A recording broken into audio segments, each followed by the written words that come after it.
Let's understand today what happens when you lose fat through calorie deficit. What happens to it? It's a very interesting topic. So let's understand this. Fat, it breaks down into a series of biochemical process. Fat is nothing but it is stored in our body in the form of triglycerides. Now what is triglycerides?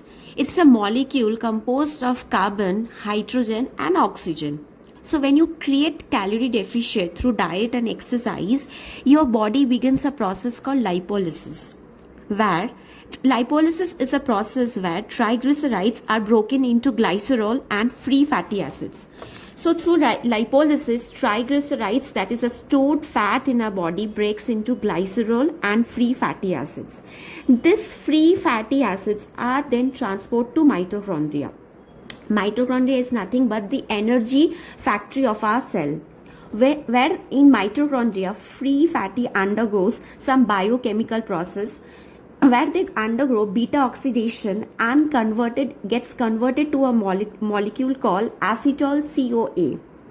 This acetyl CoA enters the Krebs cycle as a part of your cellular respiration and gets further processed to produce energy in the form of ATP. So during this process, carbon atoms are cleaved off and released as carbon dioxide, while hydrogen atoms are used in electron transport chain to form water. So interestingly, when you start losing fat, your fat breaks down into glycerol and free fatty acids. They undergo a lot of biochemical process and they release carbon dioxide and water.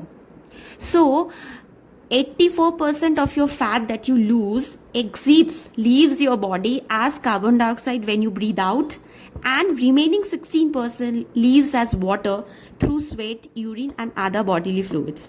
So if you lose 10 kgs of fat, 8.4 kgs is exhaled through your lungs as CO2, carbon dioxide, and 1.6 kgs is excreted as water. So we mostly lose fat by breathing out carbon dioxide.